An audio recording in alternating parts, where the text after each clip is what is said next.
할렐루야. 오늘도 우리 수요 목양 예배 오신 여러분들을 주님의 이름으로 환영하고 축복합니다. 저희가 이제 한풀 꺾여가는 시점일 것 같은데요, 우리 성도님들의 삶들의 끝까지 더 건강하시고 다시 만날 때까지 하나님의 은혜 아래 살아가시는 하루하루 되실 수 있기를 간절히 기도합니다. 우리 시간 다 함께 사도신경 고백하심으로 수요 목양 예배 하나님 앞에 드리도록 하겠습니다.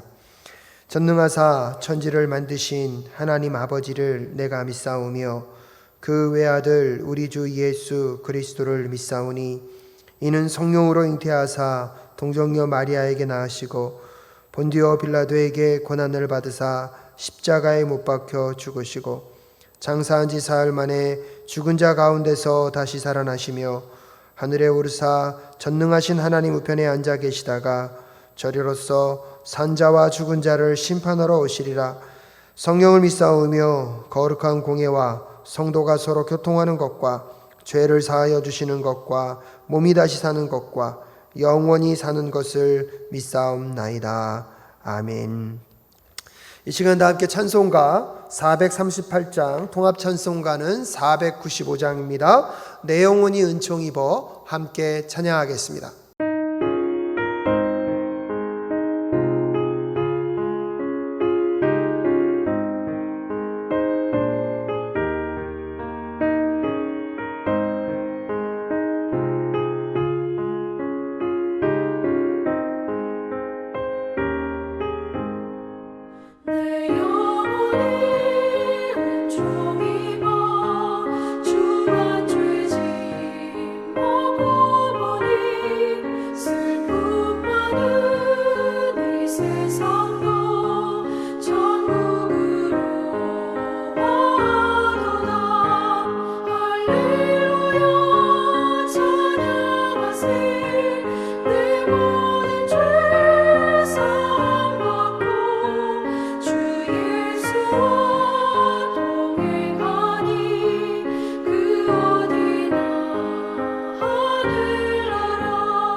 다 함께 기도하겠습니다.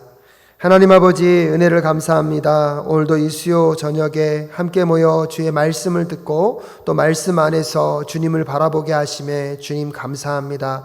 매일매일의 일상 속에서 하나님을 중심으로 삼고 하나님의 뜻과 말씀 앞에 순종해가는 우리가 때때로 내 마음과 내 뜻대로 내 원함대로 살았던 지난 삶의 모습들을 용서하여 주시고 다시 이 수요 목양 예배를 통하여서 흐트러져 있는 우리의 마음의 중심이 하나님을 향할 수 있도록 주님 도와 주시옵소서. 일상의 삶에 치이고 고통 가운데 하나님, 우리도 모르게 세상의 가치관과 세상의 씨앗 속에 우리의 마음과 심령이 끌려갔던 순간들을 기억하게 하시고 다시 주의 말씀 앞에 우리의 삶이 해석되어지며 하나님이 원하시고 바라시는 삶으로 우리의 삶이 재조정되어 줄 수 있도록 주님 도와 주시옵소서. 코로나라는 어려운 상황 속에 힘겨움과 고통 가운데 놓여있는 주의 백성들이 주님 앞에 나아옵니다. 하나님, 그 마음과 심령 가운데 주의 말씀을 주시고 주의 말씀으로 이 고난과 어려움의 문제들을 또한 해석해 나아가는 지혜가 있는 오늘 이 저녁 될 수 있도록 주님 도와 주시옵소서. 각 가정과 사업터와 직장에서 아버지의 백성으로서 살아가는 주의 성도들의 삶을 굽어 살펴주시고 날마다 주님의 그 세심한 보호하심과 함께하심이 우리 성도님들의 삶을 붙잡고 있음을 경험하며 살아가시는 우리 모든 성도님들 될 수 있도록 인도하여 주시옵소서. 이 예배의 처음과 끝을 온전히 주님께 올려드립니다. 하나님 홀로 영광 받아 주시옵시고 하나님께서 붙잡아 주시기를 간절히 간구하오며 존귀하신 예수 그리스도의 이름으로 기도드립니다. 아멘. 하나님께서 오늘 우리에게 주신 말씀은 누가복음 2장 1절부터 20절까지의 말씀입니다. 누가복음 2장 1절부터 20절까지의 말씀, 제가 한 절, 여러분이 한 절 교독하여 읽도록 하겠습니다. 제가 먼저 봉독해 올립니다. 그때 아우구스투스 황제가 칙령을 내려 온 세계가 호적 등록을 하게 되었는데 이 첫 번째 호적 등록은 구레뇨가 시리아의 총독으로 있을 때에 시행한 것이다. 모든 사람이 호적 등록을 하러 저마다 자기 고향으로 갔다.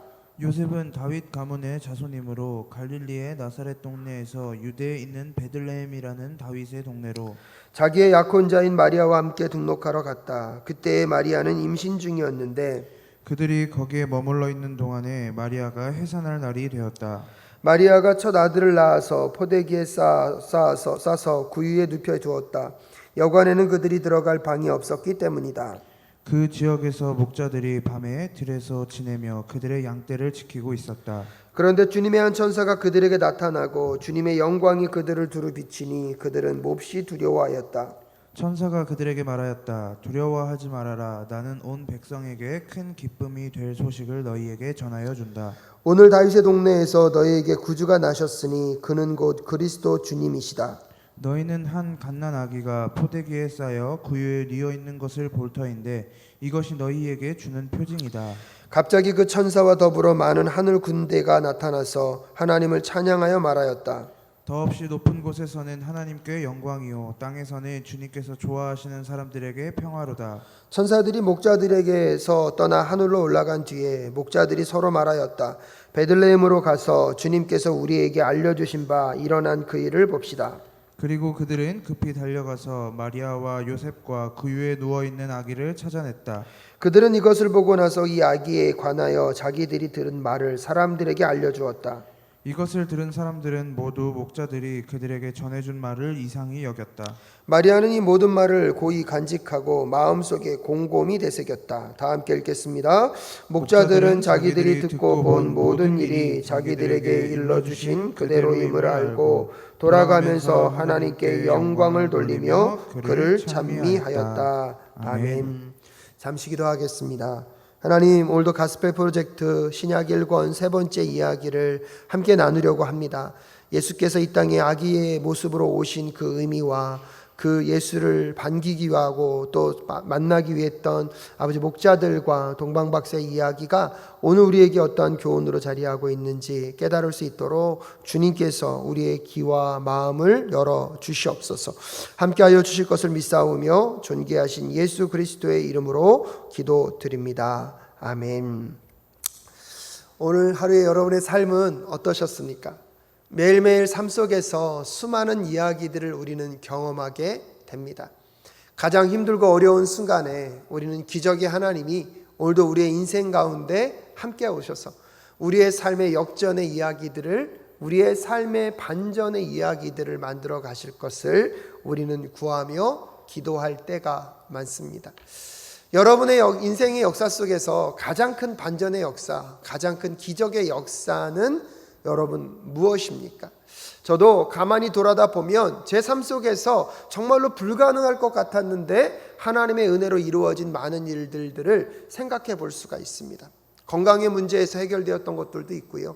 도저히 합격할 수 없었던 것 같았던 그 상황 속에서 하나님의 은혜로 합격했던 경험들도 있습니다.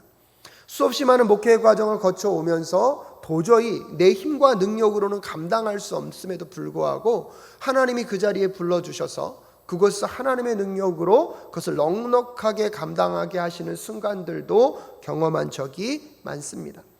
사랑교회 담임으로 와서 또 그런 일들을 더 많이 경험하게 되고 제 자신을 다시 돌아볼 수 있는 순간들을 더 많이 경험하는 것 같습니다. 그렇다면 인류의 역사 속에서 가장 기적 중에 가장 기적이라고 말할 수 있는 것은 여러분 무엇이라고 할 수 있을까요? 아마 여러분도 잘 아시겠지만 저는 이 땅 가운데 예수 그리스도가 오신 것이 그 놀라운 기적, 아마 다른 것과도 비교할 수 없는 가장 강력한 기적이라고 생각합니다. 하나님이 인간의 몸을 입고 이 땅에 오셨다는 것은 우리의 생각으로는, 우리의 상상력으로는 불가능한 것입니다. 단지 우리는 그 결과를 하나님이 자기의 계시로 드러내신 말씀을 통하여서 계속해서 듣고 있고, 또한 세상에서도 이 역사 속에 있었던 예수 그리스도의 탄생을 함께 축하하고 기뻐하는 일들을 경험하다 보니까 우리도 모르게 하나님이 인간의 몸을 입고 이 땅 가운데 오셨다는 것이 너무나 평범하게, 어떨 때는 너무나 당연하게 여겨지는 순간들을 경험하게 됩니다. 하지만 여러분 가만히 생각해 보면 하나님께서 신이신 그분이 온 천지 만물을 창조하셨고 다스리시며 우리의 한계를 뛰어넘는 그 초월적 존재가 유한한 이 땅 가운데 내려오셨다는 것 자체는요, 실로 놀랍고 어마어마한 일입니다. 오늘 가스펙 프로젝트 신약 첫 번째 권 세 번째 이야기로 여러분과 함께 나눌 이야기의 주제는 아기 예수님이 태어나시다입니다. 예수 그리스도께서 이 땅 가운데 오신 그 기적의 사건 속에 여러분 두 가지 상황이 벌어지게 되는데요, 오늘 여러분과 함께는 다 말씀을 못 읽었고 첫 번째 이야기는 누가복음을 통하여서, 또 한 장면의 이야기는 마태복음의 이야기를 통하여서, 그러면 예수님께서 이 땅 가운데 아기의 모습으로 태어나셨고 그 아기의 태어나심을 함께 증인으로 세워졌던 목자들과 동방박사 세 사람과의 관계 속에서 오늘 우리가 예수를 바라보아야 하는 우리의 시선들, 오늘 우리는 그 예수 그리스도 앞에 어떠한 태도와 마음을 갖고 살아가야 할 것인가에 대한 이야기들을 한번 점검해 볼 수 있기를 바랍니다. 첫 번째로 만왕의 왕께서 초라한 곳에 태어났다는 것을 오늘 본문은 우리에게 알려주고 있습니다. 누가복음 2장 1절부터 7절까지의 말씀에 보면 예수 그리스도가 어떠한 배경에서 태어나셨는지 그 역사적 큰 사건을 한 가지를 소개해 주고 있습니다. 2장 1절에 보면 그때의 아우구스투스 황제가 칙령을 내려 온 세계가 호적 등록을 하게 되었다라고 이야기하고 있습니다. 여기서 말하는 아우구스투스는 BC 31년부터 AD 14년까지 로마 제국을 다스렸던 황제라고 합니다. 율리우스 카이사르는 10대 소년이었던 이 아우구스투스를 입양합니다. 그래서 그의 아들로 삼고 후계자로 삼았습니다. 그런데 이 아우구스트의 아버지격인 율리우스 카이사르가 여러분 어떤 사람이냐면 죽기 전에 이 사람이 신으로 추앙받는 황제가 됩니다. 그런데 신으로 추앙받고 나서 죽었는데 죽고 난 이후에 혜성이 나타납니다. 그래서 그 당시 사람들은 그 카이사르가 죽은 후에 신의 모습을 현현시켜서 그 혜성의 모습으로 나타났다라고 생각했고요. 그렇기 때문에 이 아우구스투스는 그의 아버지가 신으로 추앙받았기 때문에 신의 아들로 불렸던 사람입니다. 새로운 정권과 제국을 시작하면서 이 나라의 재산과 이 나라의 인구가 얼마가 되는지를 확인하고 싶어서 온 나라에 호적을 등록하도록 명령을 내립니다. 신의 아들이고 황제이기 때문에 그 한 사람의 말에 의해서 지금 전 세계가, 온 나라가 들썩들썩 움직이고 있는 배경을 우리에게 설명해 주고 있습니다. 예수님의 어머니인 마리아와 아버지인 요셉도 이 호적을 하기 위하여서 그들의 고향으로 돌아가는 장면을 우리는 확인해 볼 수가 있습니다. 4절에 요셉은 다윗의 가문의 자손이므로 갈릴리의 나사렛 동네에서 유대에 있는 베들레헴이라는 다윗의 동네로 그들이 옮겨감을 이야기하고 있습니다. 문제는 이 옮겨가는 과정 중에 사랑하는 약혼자가 출산이 임박해 왔습니다. 6절에 보니까요, 그들이 거기에 머물러 있는 동안에 마리아가 해산할 날이 되었다. 그러면서 7절에 마리아가 첫 아들을 낳아서 포대기에 쌓아서 구유에 눕혀 두었다. 그 이유가 무엇입니까? 여관에는 그들이 들어갈 방이 없었기 때문이다 라고 설명하고 있습니다. 그 당시에 가장 힘과 권력이 화려하였던 아우구스투스 황제의 명령, 그 한마디로 나라와 온 세계가 들썩들썩 하고 있습니다.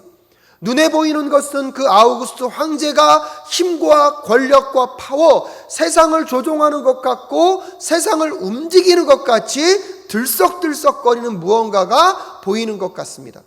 그런데 그것과 대조적으로요, 이 땅의 메시아, 이 땅의 구세주로 오신 예수 그리스도는 정작 그분이 태어나실 때에 태어날 방 하나를 찾지 못해서 오늘 그 마리아는 방이 아닌, 아이들을 위해서 똑똑똑 이렇게 구별되어 있는 곳이 아닌 짐승들이 먹고 자고 쉬는 곳에서 출산을 하게 되고요, 그 아이를 그 자녀 그 짐승들이 사용하는 구유에 눕힐 수밖에 없습니다. 포대기로 쌓였다는 것도 잘 준비된 유아용품이 아니라 그 시대 때 그냥 마구 쓰는 것들이 예수님을 감싸고 있다는 것을 우리는 확인해 볼 수가 있습니다. 오늘 본 1절부터 7절의 이 대조가 저는 너무나 재밌습니다. 온 세상을 다스리는 그 황제의 떵떵거림의 소리로 세상은 들썩들썩하고 있지만 진정으로 이 땅의 그 가장 그 세력 가운데 가장 강력하게 그것을 대적하며 그것을 전복시키고 무너뜨릴 그 하나님 나라의 주권자 되신 예수 그리스도의 탄생은 가장 낮은 곳, 가장 소외된 곳, 아무도 찾지 않는 곳에서 시작되고 있음을 우리는 확인할 수가 있습니다. 엄밀한 의미에서 보면 요한복음 1장 3절에 예수님을 이렇게 표현합니다. 모든 것이 그로 말미암아 창조되었으니 그가 없이 창조된 것은 하나도 없다. 예수님은요, 한 성부 하나님과 성령 하나님과 함께 온 천지 만물을 창조하실 때 함께 이 모든 것들을 창조하신 분이십니다. 그런 힘과 주권과 모든 것을 갖고 계셨지만 정작 그분이 이 땅 가운데 오실 때는 가장 낮은 말구유, 그 누구도 선호하지 않고 좋아하지 않는 그 말구에서 태어나셨다는 것은 오늘 우리에게 어떤 메시지를 주고 있습니까? 온 천지 만물을 창조하시고 온 천지 만물의 주인 되신 그 예수 그리스도는 정작 이 세상을 살아가실 때는 머리둘 곳조차 없이 그분 스스로가 살아가셨던 그 삶의 이야기와 메시지가 오늘 우리에게 주는 교훈은 무엇입니까? 온 인류의 메시아 구세주 되신 그 만왕의 왕께서 이 땅 가운데 오셨지만 가장 낮고 천한 곳으로 가장 초라한 모습으로 이 땅 가운데 오신 그 이유가 무엇일까요? 하지만 중요한 것은 무엇입니까? 화려한 옷을 입고 세상의 모든 권력과 힘을 사용하고 있는 것 같은 그 결국 아우구스트 황제 로마의 그 세력은 결국 그 예수 그리스도, 작고 초라한 모습으로 이 땅 가운데 오신 그 예수 그리스도의 그 왕권과 주권 앞에 다 무릎 꿇게 된다는 사실을 여러분 기억하시기 바랍니다. 눈에 보이기에 화려한 것, 눈에 보이기에 어떠한 힘과 권력이 있을 것 같은 그럴듯한 것에 여러분 우리의 시선과 마음을 빼앗기고 있는 것은 아닙니까? 진정으로 우리가 두려워해야 될 대상은 누구이며 정말로 우리가 조심하여서 우리가 섬겨야 할 것이 무엇인지를 우리는 어떻게 분별하고 있습니까? 혹시 눈에 보이는 것, 우리의 손에 잡혀지는 것으로 이 세상에 더 힘있고 강한 것이 무엇인지를 우리는 자꾸 판단하려고 합니다.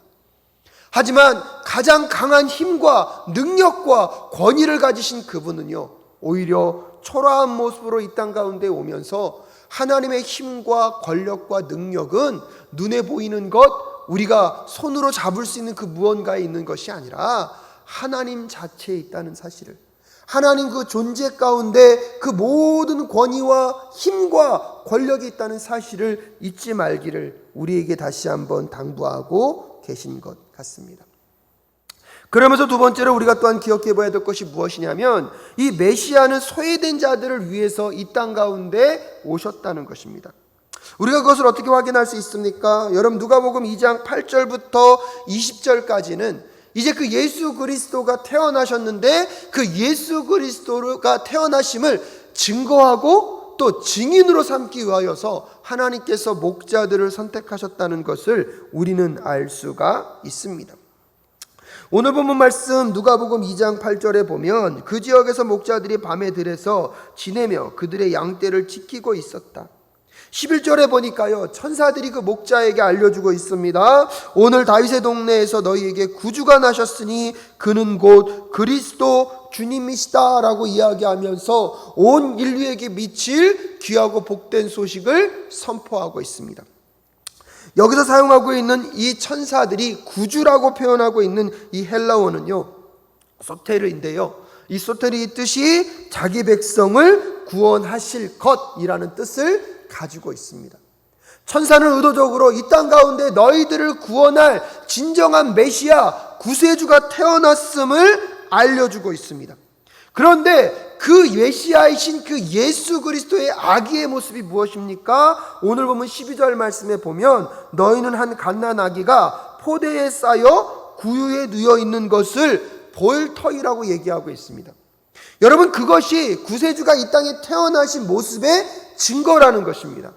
여러분 구유에 눕혀 있고요 포대기에 쌓였다는 것은 그러면 우리가 무엇을 상상할 수 있습니까? 그 당시 아이가 태어날 때에 구유는 모든 아이들이 그 자리에 누이지는 않는다는 것입니다.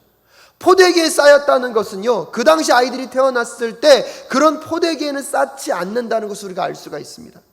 그것이 모든 아이들에게 평범하게 적용된 것이라면 목자들이 그 지역에 갔을 때 그게 메시아인지 어떻게 알겠습니까? 하지만 그 당시 아이들이 태어났을 때 최소한 구유에 누이지 않고 포대기로 쌓지 않았을 것이라는 것을 우리는 상상해 볼 수가 있습니다. 목자들이 찾아가서 그 모습을 보면 천사들이 말한 분이 저분이구나 하는 것을 바로 깨달을 수 있도록 그 당시 누구나 다 어린아이들을 취급했던 방법이 아니라 오히려 어린아이들을 대우하지 않는, 어린아이들이 태어났을 때 잘 사용하지 않는 장면들을 이 목자들에게 알려주고 있다는 사실을 우리가 알 수가 있습니다. 그 가장 낮고 천한 모습 속에서 오늘 목자들에게 그분이 메시아이심을 천사들은 알려주고 있습니다. 하지만 비록 세상적으로 보기에는 지금 예수님의 모습도 낮고 초라합니다. 근데 그 예수님이 메시아임을 증명하기 위하여서 그분이 메시아입니다로 증언으로 세운 사람들도 어떤 사람들입니까? 목자라는 것입니다. 그 당시 목자는요 사회적 신분으로 봤을 때는 그냥 아무런 능력도 없고 힘도 없고 영향력도 없는 사람들입니다. 평범하기보다는 평범함보다 더 못한 삶의 일상을 살아가는 사람들. 그런데 그 목자들이 지금 어떤 상황 가운데 있었습니까? 지금 들판에서 목자와 양들을 돌보고 있는 상황 속에서, 힘겹고 어려운 상황 속에서 천사들이 그에게 나타나서 여러분 그들에게 복된 소식을 선포합니다. 그러면서 14절에 이렇게 메시지가 선포되고 있습니다. 더없이 높은 곳에서는 하나님께 영광이요 땅에서는 주님께서 좋아하시는 사람들에게 평화로다 이야기하면서 눈에 보이는 그림을 여러분 상상해 보십시오. 예수님의 초라한 모습, 그 초라한 예수님을 만나기 위하여서 가고 있는 목자들의 모습도 너무나 초라하고 너무나 볼품이 없습니다. 그런데요 그 환경과 배경 속에서 지금 선포되고 있는 하늘의 음성은 무엇입니까? 여러분 더없이 높은 곳에서는 하나님께 영광이요 땅에서는 주님께서 좋아하시는 사람들에게 평화로다 선포되면서 하나님의 그 높고 높은 뜻이, 하나님의 그 아름답고 광대하신 계획들이 온 천지 만물 가운데 선포되고 있습니다. 목자들도요 그것을 듣고 그들이 정말로 천사가 우리에게 말하는 것이 맞는가를 확인하기 위하여서 그들이 베들레헴으로 바삐 움직이게 됩니다. 16절에 그리고 그들은 급히 달려가서 마리아와 요셉과 구유에 누워있는 아기를 찾아냈다. 여러분, 오늘 이 메시지가 오늘 우리에게 주는 의미가 무엇입니까? 예수 그리스도가 가장 낮고 천한 모습으로 이 땅 가운데 오심과 동시에 온 천지 만물을 만드신 분이 오히려 이 땅을 사는 동안에는 일부러 머리둘 곳조차 없는 가난한 자들과 소외된 자들과 함께 울고 웃으며 살아가십니다. 그 구세주 되신 예수 그리스도가 이 땅 가운데 탄생하시는 그 탄생의 첫 장면의 증인으로 여러분, 목자라는 세상적으로 보면 가장 영향력이 없고 보잘것없을 것 같은 그들에게 세상에 가장 아름답고 영광스러운 소식이 들려지게 하고 그 소식을 가장 먼저 확인하고 증인으로 사용할 존재로 목자들을 사용하셨다는 사실이 오늘 여러분에게는 어떤 도전으로 자리하고 계십니까? 아무리 생각해봐도 이 메시아가 오셨는데 이 메시아가 오심을 가장 효과적으로 전달할 수 있는 방법은 가장 낮고 천한 모습으로 오시기보다는 가장 화려하고 영광스러운 모습으로. 그래서 여러분, 각 나라의 어떠한 창조 설화나 신화들의 이야기를 보면요, 탄생 신화가요 얼마나 기묘하고 신묘막측한지 모릅니다. 그런데 오직 정작 그 예수 그리스도는 이 땅의 평범한 사람들조차 누리지 않았던, 아니요, 이 땅의 평범함조차 누리지 않으시고 더 낮고 천한 모습으로 이 땅에 오신 이유가 무엇일까요?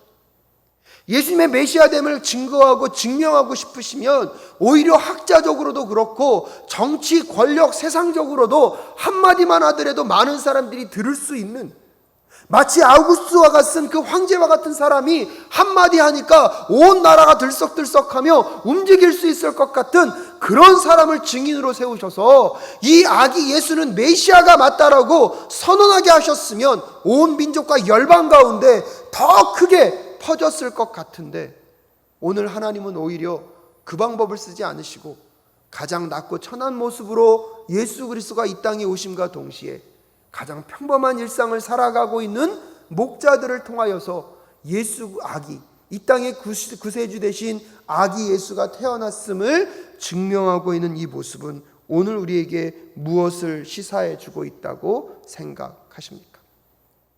사랑하는 여러분, 오늘도 우리들의 모습과 처지들을 한번 보십시오. 세상으로부터 우리는 무명한 자일 수 있습니다.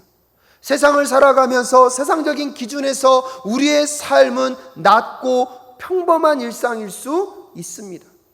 하지만 그 낮고 평범한 일상 속에 하나님의 말씀이 임하고 예수 그리스도가 누구신지를 깨닫게 되며 내 삶의 모든 것들이 그 예수 그리스도에 있다는 것을 깨닫는 순간, 여러분, 하늘의 가장 복되고 아름다운 그 선포가 여러분의 삶을 통하여서, 여러분의 이야기를 통하여서, 여러분의 삶의 환경을 통하여서 증거될 수 있음을 다시 한번 확인하며 나아가는 우리 모두가 될 수 있기를 간절히 소원합니다.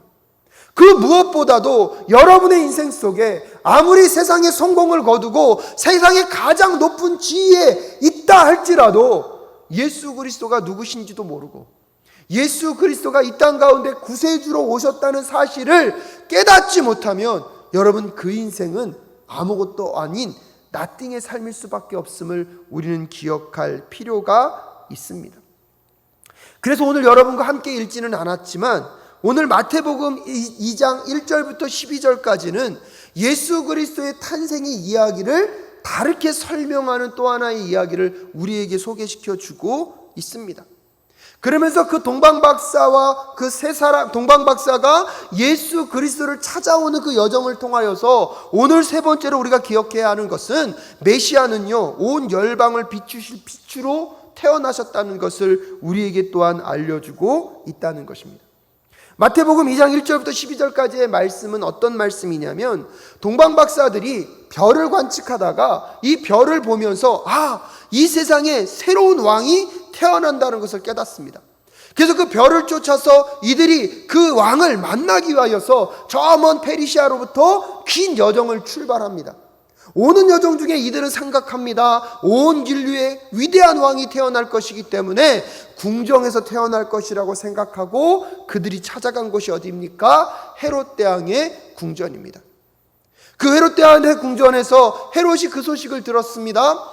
헤롯이 가뜩이나 왕권이 지금 위태위태한 상황에서 여러분 왕이 태어났다고 하니까 얼마나 긴장하겠습니까?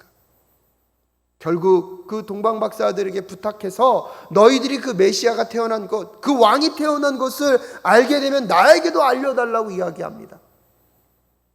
그 동방박사들이 다시 길을 떠나 결국 그 아기 예수를 만나고 그분께 여러분 향유와 몰약과 예물을 드리고 그리고 그분 앞에 경배합니다. 이 동방박사들은 그 당시 페르시아의 문화 속에서 굉장한 권력과 부와 성공을 거둔 사람이었을 것 같아요. 사람을 상징합니다. 그런데 여러분 그들이요 아무리 세상의 모든 지위와 명예를 얻는다고 하더라도 마음 한켠에 허전함은 어쩔 수 없습니다. 별을 관측하다가 그들에게 왕이 태어난다는 것을 알고 그분만이 내 인생을 채우고 나의 모든 것을 만족시킬 수 있고 내 삶의 모든 것이라는 것을 깨달은 순간 그들은 그들의 삶의 자리에서 벗어나 여정을 출발하고 있습니다. 문제는 무엇입니까? 세상적으로는 명예도 있습니다. 지위도 있습니다. 부도 있습니다. 하지만 그들이 생각하는 메시아의 가치관 속에 그들이 찾아간 헤롯 대왕의 그 궁전에서 그들이 한 말 때문에 결국 여러분 예수 그리스도의 생명이 위태로워질 뿐만 아니라 예수 그리스도의 생명만 위태로워집니까? 아닙니다. 그것으로 인해서 헤롯 대왕이 3살 미만의 모든 아이들을 학살하는 그 처참한 죽음의 그 동기부여를 누가 하고 있습니까? 그것의 원인 제공자들이 누구입니까? 여러분 동방박사임을 우리는 생각할 필요가 있습니다. 그럼에도 불구하고 이 먼 이방 땅에서 온 이 동방박사들이 여러분 아기 예수 앞에 그들의 무릎을 꿇고 경배합니다. 무엇을 의미합니까? 여러분 결국 세상의 그 어떠한 힘과 권력도 예수 그리스도 앞에서는요 그분이 진정한 신이고 진정한 주임을 인정하며 경배할 수밖에 없다는 장면을 마태복음에서는 우리에게 알려주고 있습니다. 그러면서 먼 이방 땅에서부터 온 그 동방박사에게도 구원의 빛이 비춰진 것처럼 예수 그리스도가 이 땅에 오신 것은 이스라엘에는 한 나라의 왕으로 오신 것이 아니라 온 열방과 민족 가운데 구원의 빛을 비추게 하여 오신 메시아이심을 오늘 다시 우리에게 알려주고 있습니다. 그러면서 오늘 우리가 목자로서의 삶과 오늘 이 동방박사들의 그 화려했던 삶의 모습들을 한번 대조시켜 보십시오. 비록 평범한 일상을 살아가고 낮고 천한 모습으로 살아갔지만 여러분 하나님이 그의 인생 가운데 찾아오셨고 하나님의 메시지가 그들에게 들렸을 때 그들은요 인류의 구원자이신 그 메시아를 가장 먼저 찾고 영접하는 영광을 누리게 됩니다. 각 가정으로 흩어져서 삶의 자리로 돌아가서 그들이 만난 그 구세주를 그들은 증거하고 전했을 것입니다. 동방박사들도요 똑같이 메시아를 찾아온 것은 목자들과 같은 상황입니다. 하지만 동방박사들은 그들의 삶의 영역 속에서 그들이 누리는 풍요와 그들이 누리는 가치관을 우선순위 삼고 살아갔던 사람입니다. 하지만 다행스러운 것은 거기에 정말로 자기의 모든 것들을 채울 수 없는 그 공허함과 그 갈등 속에서 우리에게 또 다른 메시아가 필요하다는 것을 알고 그들은 그 여정을 출발해 왔지만 그들이 갖고 있었던 부의 가치관, 그들이 갖고 있었던 세상적인 가치관 속에서 그들은 왕궁을 먼저 찾아감으로 인하여서 인류의 또 다른 비극의 시작점이 되었다는 사실을 우리는 한번 기억해 볼 필요가 있습니다. 그런 점에서 사랑하는 사랑교회 성도 여러분, 오늘 이 땅 가운데 아기 예수가 태어나셨습니다. 그 아기 예수의 태어남은 세상 사람들이 떵떵거리며 자랑스러워할 만한 모습이 아니었습니다. 오히려 가장 낮고 천한 모습으로 이 땅 가운데 오셨습니다. 또한 그 아기 예수가 메시아 되심을 증거하는 그 증인들도요 화려한 경력의 소유자가 아니라 세상적으로 위대한 성공을 거둔 자들이 아니라 일상의 평범함, 어떤 부분에서는 평범함보다 못한 여러분 고통과 고난의 삶을 매일매일 살아가는 목자들을 통하여서 예수 그리스도의 그 탄생을 증거하는 첫 번째 증인으로 삼으셨다는 것이 오늘 우리에게 주는 메시지는 무엇입니까?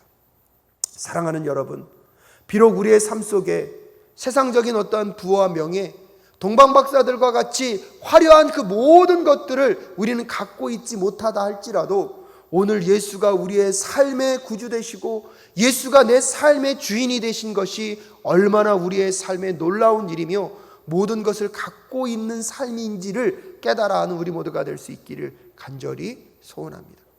동방박사와 같이 세상적인 명예와 부를 누리는 그들조차도 결국은 예수 그리스도께 나아와 무릎 꿇고 그분을 경배하지 않고서는 아무것도 아닌 인생일 수밖에 없음을 우리는 기억할 필요가 있습니다. 그렇다면 여러분, 우리가 이 시대를 살아가면서 우리가 정말로 구해야 될 것은 무엇입니까? 예수 그리스도 그 한 분만으로 만족하는 삶이 진정으로 복되고 정말로 모든 것이 채워진 삶임을 깨닫는 우리 모두가 될 수 있기를 간절히 소원합니다.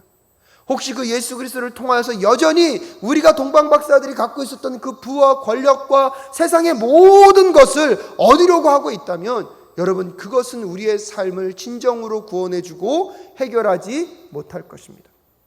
오히려 비록 일상이 평범하고 아무것도 변하지 않는 그 일상의 삶을 살아가는 것 같지만 예수 그리스도가 정말 우리의 삶의 구주 되심을, 예수 그리스도가 정말로 우리의 삶의 구주 되심을 인정하며 나아가는 그 인생들은요, 하나님의 그 복되고 아름다운 소식을 증거하며 가장 아름답고 고귀한 소식을 증언하고 전달하는 하나님의 축복의 통로로 쓰일 수 있다는 사실을 오늘 이 시간 우리 함께 기억하며 이 하루를 살아가실 수 있는 우리 모두가 될 수 있기를 간절히 소원합니다.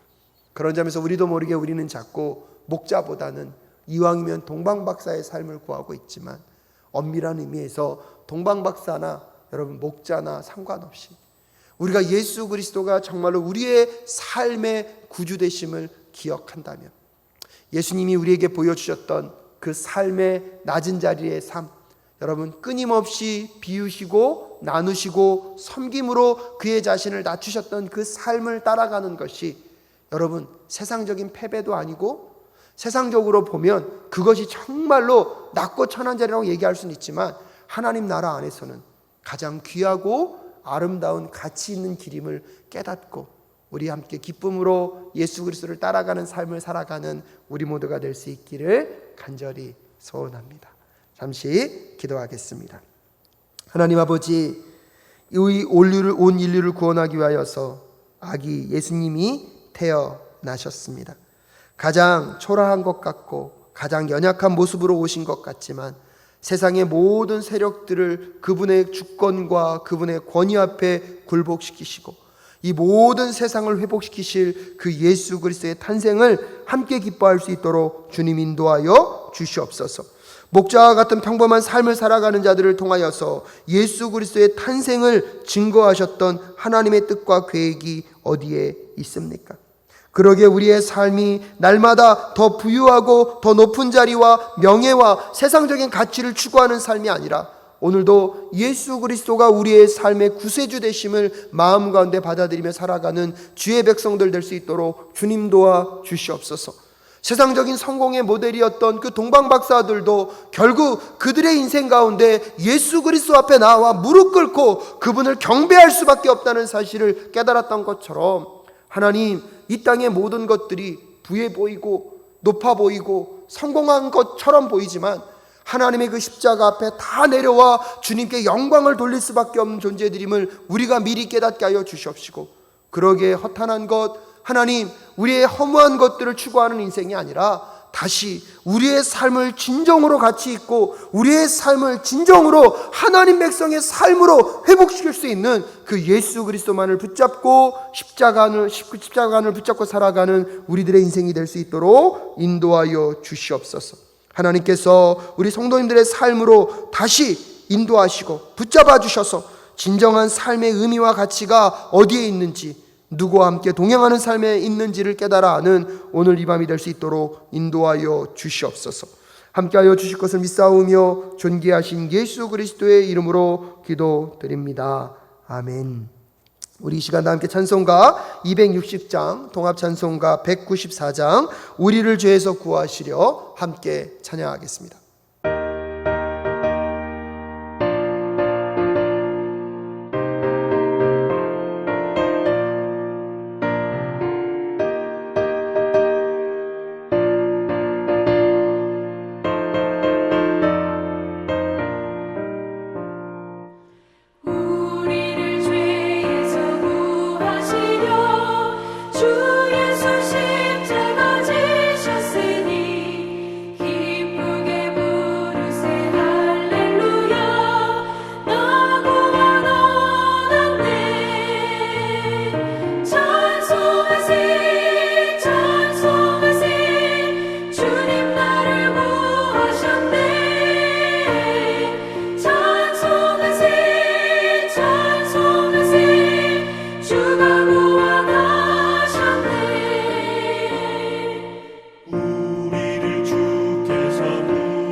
기도하겠습니다.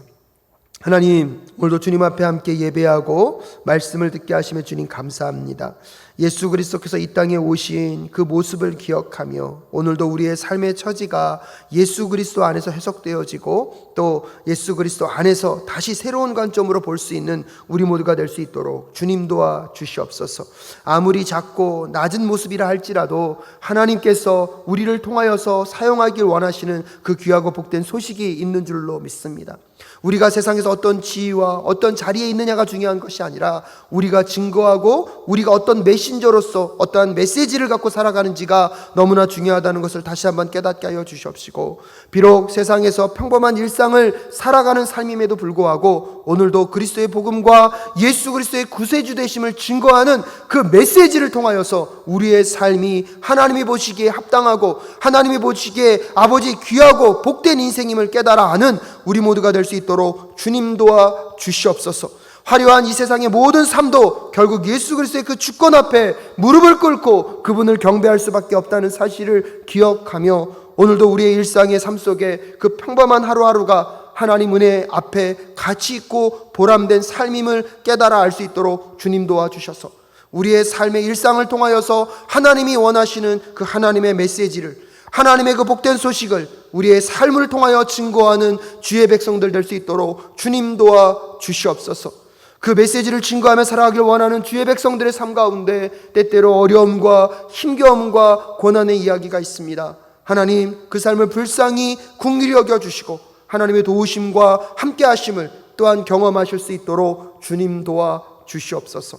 하지만 세상적으로 우리가 거두지 못한 그 성공 때문에 작아지지 않게 하여 주시옵시고, 예수 그리스도와 함께 낮은 자의 삶으로, 예수 그리스도와 함께 하나님 세상의 높은 곳보다 낮은 곳을 바라보며 주님의 메시지를 아버지 주님의 뜻에 따라 증거하고 전달하는 주님의 복된 메신저가 될 수 있도록 주님께서 인도하여 주시옵소서. 오늘 우리 사랑하는 성도님들의 삶을, 그 가정을, 그 직장을 주님께서 함께 인도하여 주시옵시고 붙잡아 주시기를 간절히 간구하오며 존귀하신 예수 그리스도의 이름으로 기도하올 때에 이제는 우리 주 예수 그리스도의 은혜와 하나님 아버지의 그 무궁하신 사랑하심과 성령 하나님의 감화 감동 교통 충만케 하시는 역사가 이 땅 가운데 오신 그 아기 예수가 누구신지를 우리의 삶을 통하여서 증거하기를 결단하며 다짐하는 우리 모든 성도님들의 가정과 직장과 그 사업터 위에 우리 조국 대한민국과 북녘 땅인 우리의 동포들과 선교지에서 수고하고 헌신하고 계신 우리 선교사님들의 삶 위에 지금부터 영원히 함께 하옵시기를 간절히 축원하옵나이다. 아멘.